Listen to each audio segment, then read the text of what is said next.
Halo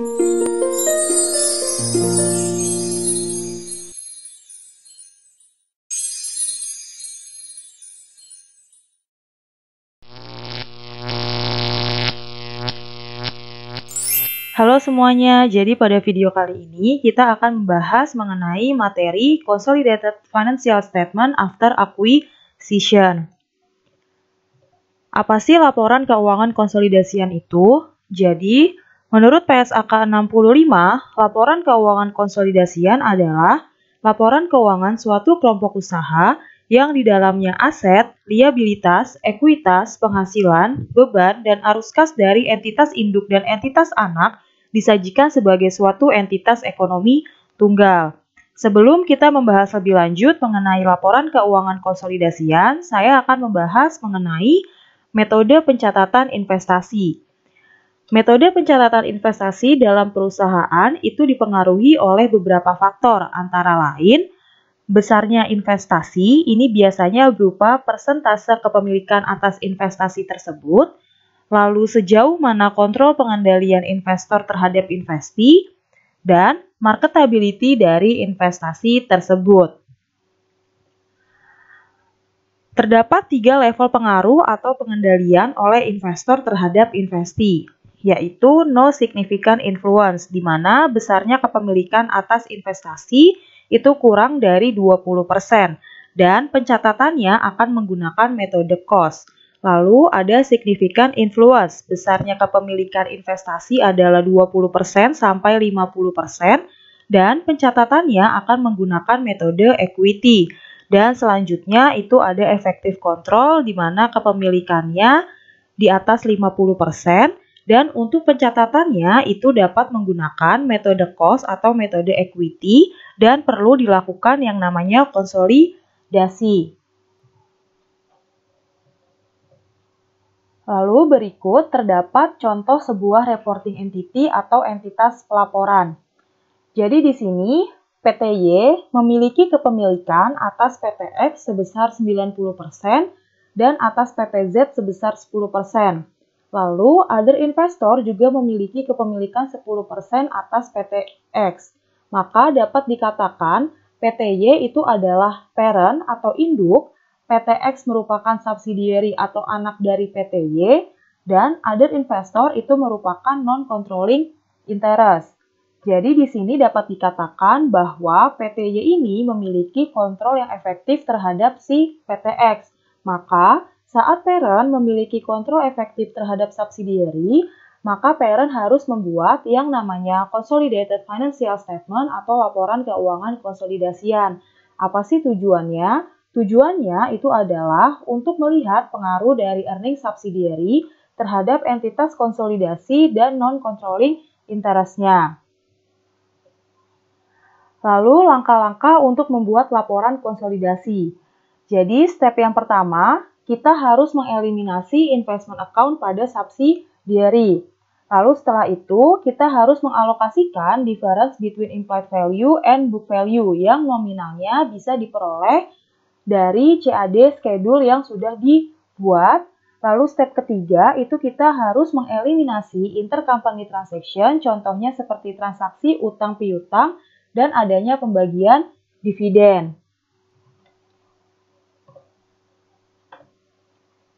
Selanjutnya, apa sih perbedaan pencatatan menggunakan metode cost dengan metode complete equity? Perbedaan pencatatan menggunakan metode cost dengan metode complete equity saya akan jelaskan melalui jurnal-jurnal berikut. Yang pertama itu adalah general entries atau jurnal umum. Kita akan membahas jika kita menggunakan metode cost terlebih dahulu.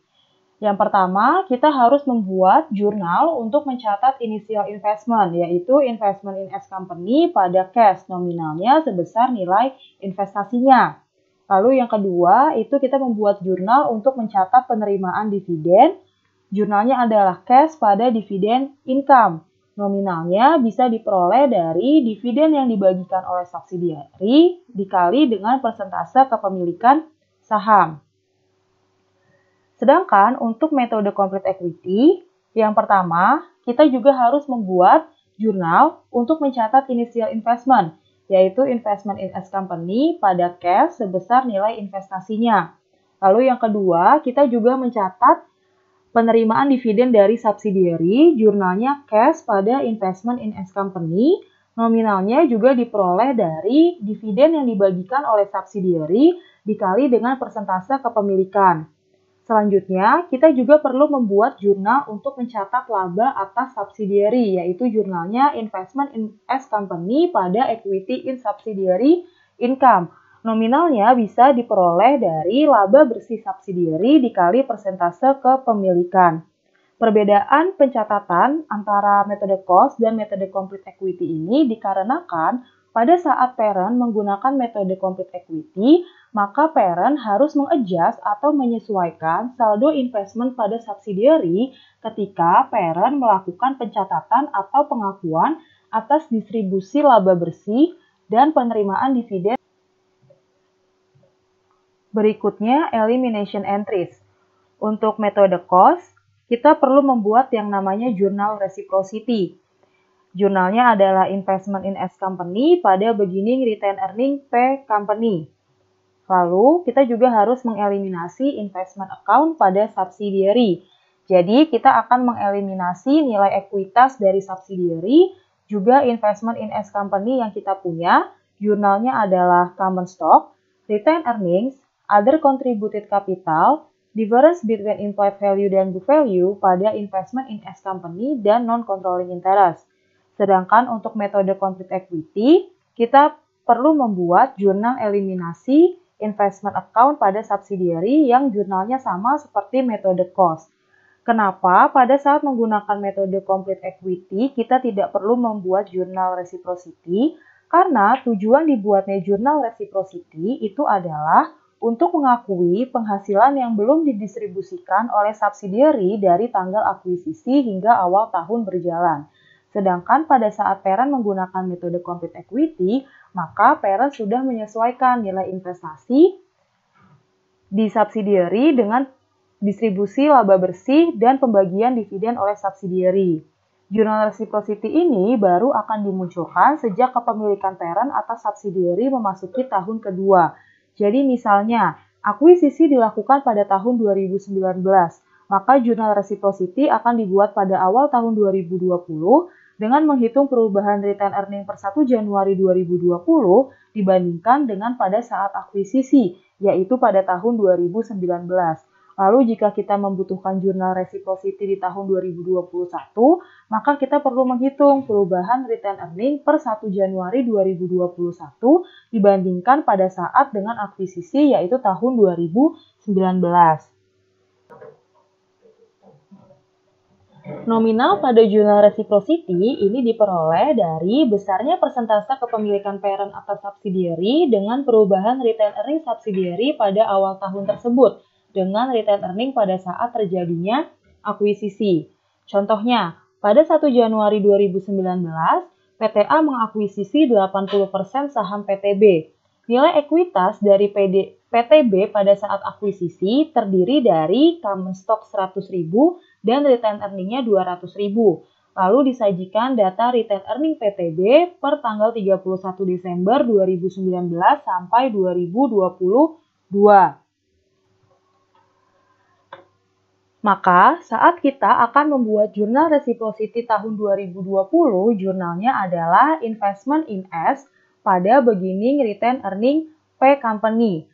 Nominalnya dapat diperoleh dari return earning pada tanggal 31 Desember 2019 yaitu sebesar 250.000 dikurangi return earning pada saat akuisisi 200.000 dikali persentase kepemilikannya 80% sehingga dapat 40.000. Sedangkan jika kita ingin membuat jurnal reciprocity di tahun 2021, jurnalnya sama yaitu Investment in S pada beginning return earning P Company yang nominalnya dapat diperoleh dari return earning per 31 Desember 2020 yaitu 300.000 dikurangi return earning pada saat akuisisi 200.000 dikali persentase kepemilikannya 80% sehingga dapat nominalnya 80.000.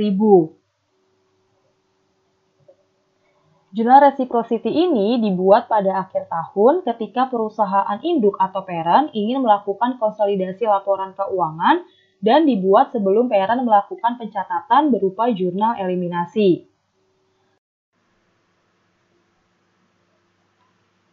Jurnal selanjutnya, dengan menggunakan metode cost, kita perlu membuat jurnal untuk mengalokasikan difference between implied value and book value, yaitu jurnalnya goodwill pada difference between implied value and book value.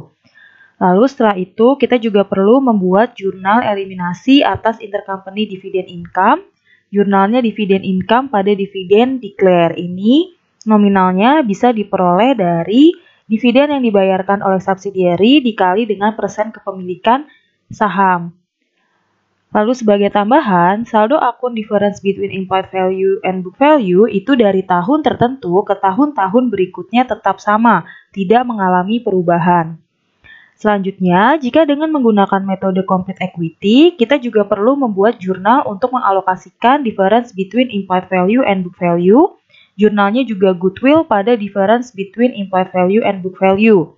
Selanjutnya, kita juga membuat jurnal untuk mengeliminasi intercompany dividend income, yaitu investment in S company pada dividen declare.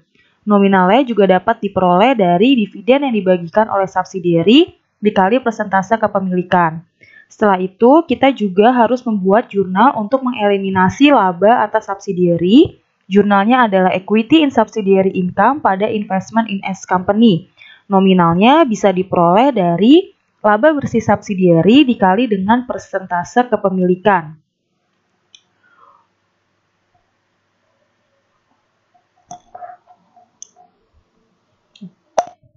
Untuk lebih jelasnya mengenai perbedaan antara menggunakan metode cost dengan metode complete equity, kita akan membahasnya melalui pengertian.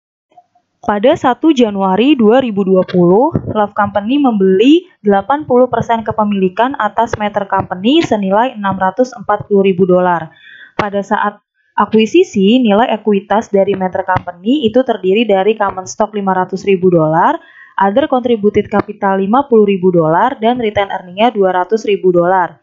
Lalu disediakan juga data return earning per tanggal 31 Desember dari tahun 2020 sampai 2023.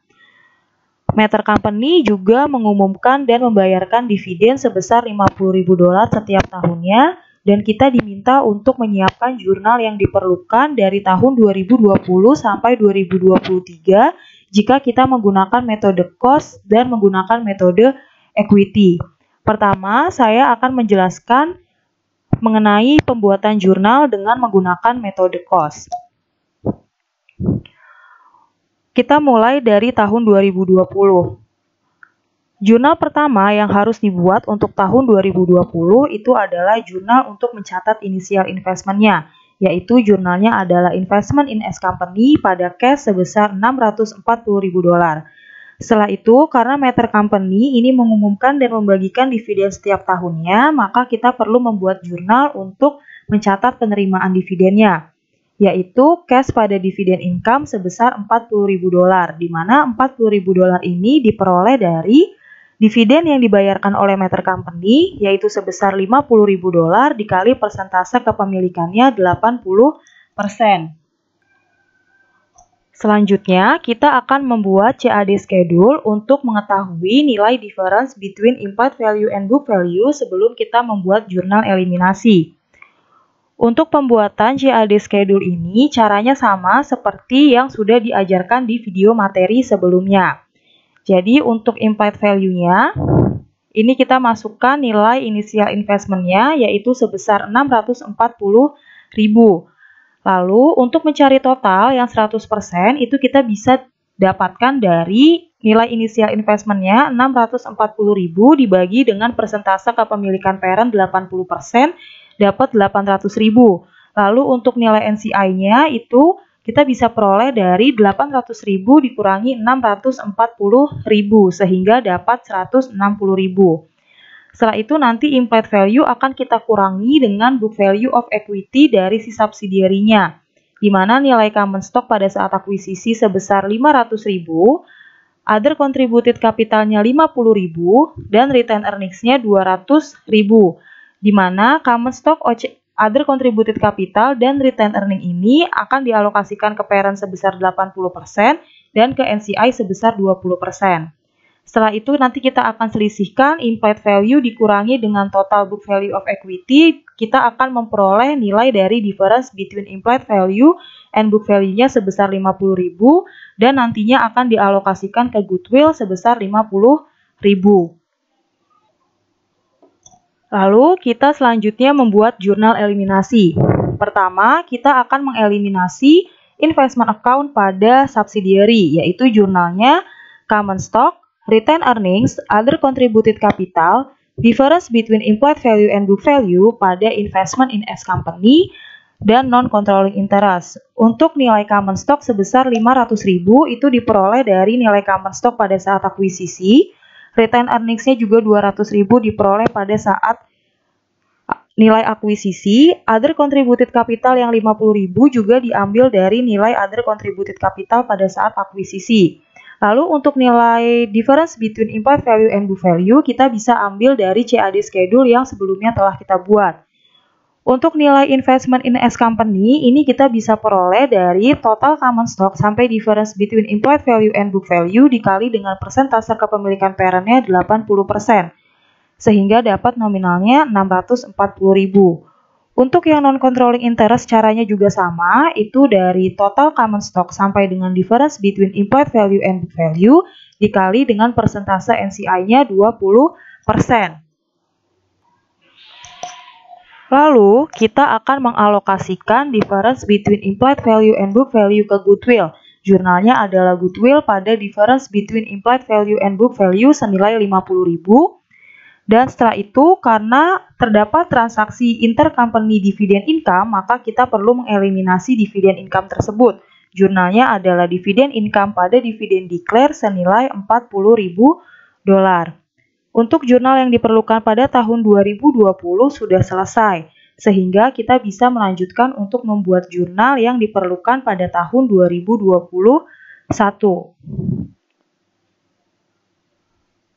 Untuk tahun 2021, jurnal yang diperlukan pertama itu adalah jurnal untuk mencatat penerimaan dividennya, yaitu cash pada dividend income senilai 40.000 yang diperoleh dari dividen yang dibayarkan, yaitu $50.000 dikali persentase kepemilikan parentnya 80%. Setelah itu, kita akan juga membuat jurnal eliminasi. Pertama, kita akan membuat jurnal reciprocity, karena di tahun 2021 itu kita sudah mulai masuk ke tahun kedua kepemilikan Love Company atas Matter Company. Jurnalnya adalah Investment in S Company pada beginning return earning P Company yang nilainya diperoleh dari return earning per 31 Desember 2020 yaitu $270.000 dikurangi return earning pada saat akuisisi yaitu sebesar $200.000 dikali persentase kepemilikan Love Company-nya 80%. Setelah itu kita juga membuat jurnal untuk mengeliminasi investment account pada subsidiary. Jurnalnya adalah common stock, return earning, other contributed capital, difference between implied value and book value pada investment in S company dan non-controlling interest. Untuk nilai common stock-nya itu diperoleh dari nilai common stock pada saat akuisisi yaitu sebesar $500.000. Sedangkan untuk nilai return earning-nya ini kita ambil dari nilai return earning per tanggal 31 Desember 2020 yaitu sebesar $270.000. Lalu yang other contributed capital ini juga sebesar nilai pada saat akuisisi yaitu $50.000 dan difference between implied value and book value itu pasti selalu sama yaitu $50.000. Dan untuk nilai investment in S company ini bisa diperoleh dari total common stock sampai difference between implied value and book value dikali persentase kepemilikan parent yaitu 80%. Dapat nominalnya $696.000. Begitu pula dengan non-controlling interest. Ini diperoleh dari total nilai common stock sampai difference between implied value and book value dikali persentase NCI-nya sebesar 20%. Lalu kita juga harus mengalokasi nilai difference between implied value and book value ke goodwill. Jurnalnya adalah goodwill pada difference between implied value and book value senilai $50.000. Lalu kita juga perlu mengeliminasi jurnal penerimaan dividen, yaitu dividen income pada dividen declare. Nominalnya 40.000 itu diperoleh dari dividen yang dibagikan 50.000 dikali persentase kepemilikannya 80%. Jurnal yang dibutuhkan untuk tahun 2021 sudah selesai sehingga kita bisa lanjut untuk membuat jurnal yang diperlukan di tahun 2022. Pertama, kita juga harus mencatat jurnal untuk mencatat penerimaan dividen karena Matter Company ini setiap tahunnya membagikan dividen, yaitu jurnalnya cash pada dividen income sebesar 40.000 yang nominalnya diperoleh dari dividen yang dibagikan 50.000 dikali persentase kepemilikannya 80%. Setelah itu kita harus membuat jurnal eliminasi yang dimulai dengan jurnal reciprocity. Jurnalnya adalah investment in S company pada beginning return earning P company senilai $160.000 yang diperoleh dari nilai return earning per 31 Desember 2021 dikurangi nilai return earning pada saat akuisisi $200.000 dikali 80%. Setelah itu kita juga harus mengeliminasi nilai investment pada subsidiary, di mana common stock-nya senilai 500.000. Nilai return earning-nya ini diambil dari nilai return earning pada tanggal 31 Desember 2021, yaitu sebesar 400.000, other contributed capital 50.000, difference between implied value and book value-nya 50.000, pada investment in S company sebesar 800.000 yang diperoleh dari total common stock sampai difference between implied value and book value dikali persentase kepemilikannya 80%. Dan non-controlling interest-nya yang 200.000 juga diperoleh dari total nilai common stock sampai difference between implied value and book value dikali persentase NCI yaitu 20%. Setelah itu, kita juga harus mengalokasikan nilai difference between implied value and book value ke goodwill. Jurnalnya adalah goodwill pada difference between implied value and book value sebesar 50.000. Dan kita juga harus mengeliminasi jurnal untuk pendapatan dividen, yaitu dividen income pada dividen declare sebesar 40.000 yang diperoleh dari nilai dividen yang dibagikan 50.000 dikali persentase kepemilikannya 80%. Selanjutnya, kita akan membuat jurnal dengan menggunakan metode equity. Kita mulai dari tahun 2020. Jurnal yang harus dibuat pada tahun 2020, yang pertama itu adalah jurnal untuk mencatat initial investment. Jurnalnya adalah investment in S company pada cash senilai $640.000. Setelah itu, kita perlu membuat jurnal untuk mencatat penerimaan dividen. Jurnalnya adalah cash pada investment in S company sebesar $40.000 yang nominalnya diperoleh dari dividen yang dibagikan oleh Matter Company yaitu $50.000 dikali persentase kepemilikan LOF 80%. Setelah itu, kita juga perlu membuat jurnal untuk mencatat investment in S company pada equity in subsidiary income nominalnya 96.000. Ini bisa kita peroleh dari nilai return earning per 31 Desember 2020 yaitu $270.000 dikurangi dengan return earning pada saat akuisisi $200.000 ditambah dividen yang dibagikan oleh Matter Company yaitu $50.000 dikali persentase kepemilikannya 80%. Kenapa? Karena untuk mencari bagian laba bersih atas subsidiary itu kita memerlukan nilai laba bersih sebelum dividen dibagikan. Setelah itu, kita perlu membuat CAD schedule untuk mengetahui nilai difference between implied value and book value-nya. Ini sama seperti dengan menggunakan metode cost yang sebelumnya sudah saya jelaskan. Setelah itu, kita akan membuat jurnal eliminasi. Jurnalnya yang diperlukan adalah jurnal untuk mengeliminasi investment account pada subsidiary, yaitu common stock, return earnings, other contributed capital, difference between implied value and book value pada investment in S company, dan non-controlling interest, di mana nilai common stock, return earning, dan other contributed capital ini bisa diperoleh dari nilai book value Matter Company pada saat akuisisi. Setelah itu, nilai difference between implied value dan book value, teman-teman bisa ambil dari CAD schedule yang sebelumnya telah kita buat.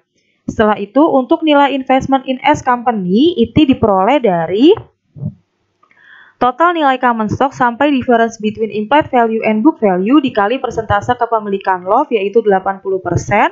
Dan untuk non-controlling interest itu dapat diperoleh dari total nilai common stock sampai difference between implied value and book value dikali persentase NCI-nya 20%.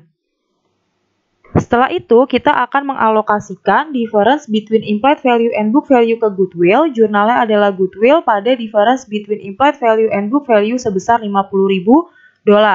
Lalu kita juga harus mengeliminasi jurnal penerimaan dividen. Jurnalnya adalah investment in S company pada dividen declare sebesar $40.000 yang diperoleh dari dividen yang dibagikan $50.000 dikali 80%.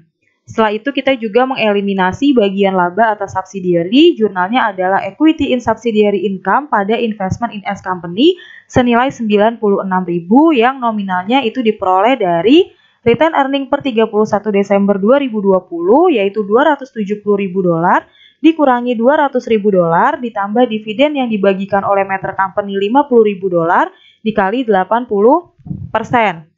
Selanjutnya, kita akan membuat jurnal untuk tahun 2021. Pertama, kita akan mencatat jurnal penerimaan dividennya, yaitu cash pada investment in S company senilai $40.000 yang didapat dari $50.000 dikali 80%. Setelah itu, kita juga akan membuat jurnal untuk mencatat laba bersih atas subsidiary. Jurnalnya adalah investment in S company pada equity in subsidiary income senilai $144.000 yang diperoleh dari return earning per 31 Desember 2021 yaitu $400.000 dikurangi return earning per 31 Desember 2020 yaitu $270.000 ditambah dividen yang dibagikan $50.000 dikali 80%. Lalu setelah itu kita akan membuat jurnal eliminasi untuk mengeliminasi investment account pada subsidiary. Jurnalnya adalah common stock, return earning, under contributed capital, difference between implied value and book value pada investment in S company dan non-controlling interest. Untuk common stocknya nilainya $500.000, return earningnya itu adalah $270.000, itu diambil dari return earning per 31 Desember tahun 2020. Lalu other contributed capital $50.000, difference between implied value and book value-nya $50.000. Setelah itu, untuk investment in S company senilai $696.000 itu bisa diperoleh dari nilai common stock sampai difference between implied value and book value dikali 80%. Begitu pula dengan nominal non-controlling interest diperoleh dari nilai common stock sampai difference between implied value and book value dikali persentase NCI-nya 20%. Setelah itu, kita akan mengalokasikan difference ke goodwill. Jurnalnya adalah goodwill pada difference between implied value and book value senilai $50.000. Dan kita juga harus mengeliminasi jurnal penerimaan dividen, yaitu jurnalnya investment in S company pada dividen declare senilai $40.000 yang diperoleh dari dividen yang dibagikan $50.000 dikali persentase kepemilikannya 80%. Dan kita juga harus mengeliminasi jurnal atas distribusi laba bersih subsidiary, yaitu equity in subsidiary income pada investment in S company senilai $144.000 yang nominalnya diperoleh dari return earning per 31 Desember 2021 dikurangi return earning per 31 Desember 2020 ditambah dividen yang dibagikan dikali persentase kepemilikannya 80%. Lalu kita lanjut untuk membuat jurnal di tahun 2022. Pertama, kita juga perlu mencatat jurnal untuk penerimaan dividennya, yaitu cash pada investment in S company sebesar $40.000 yang diperoleh dari dividen yang dibagikan, yaitu $50.000 dikali persentase kepemilikannya 80%.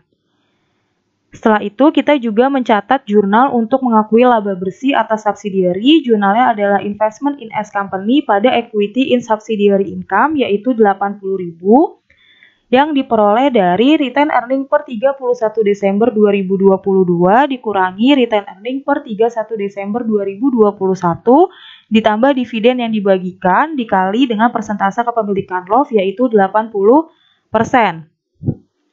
Setelah itu kita harus membuat jurnal eliminasi. Untuk mengeliminasi investment account pada subsidiary, jurnalnya adalah common stock, retained earning, other contributed capital, difference between implied value and book value pada investment in S company dan non-controlling interest. Untuk common stocknya nilainya 500.000, retained earningnya itu senilai 400.000 atau nilai retained earning per 31 Desember 2021. Nilai other contributed capitalnya $50.000 dan difference between implied value and book value-nya $50.000. Lalu untuk investment in S company nominal sebesar $800.000 itu bisa diperoleh dari total nilai common stock sampai difference between implied value and book value dikali persentase kepemilikannya 80%. Dan untuk non-controlling interest-nya juga dapat diperoleh dari total nilai common stock sampai difference between implied value and book value dikali persentase NCI-nya 20%. Setelah itu, kita akan mengalokasikan difference ke goodwill. Jurnalnya adalah goodwill pada difference between implied value and book value senilai 50.000. Selanjutnya, kita akan mengeliminasi jurnal penerimaan dividen, yaitu investment in S company pada dividen declare senilai 40.000 yang diperoleh dari $50.000 dikali 80%. Setelah itu, kita akan mengeliminasi pendistribusian atas laba bersih dari subsidiary, yaitu equity in subsidiary income pada investment in S company. Nominalnya adalah 80.000, itu yang diperoleh dari retained earning per 31 Desember 2022 dikurangi retained earning per 31 Desember 2021 ditambah dividen yang dibagikan dikali 80%. Untuk jurnal tahun 2022 sudah selesai. Sekian video pembahasan dari materi Consolidated Financial Statement After Acquisition.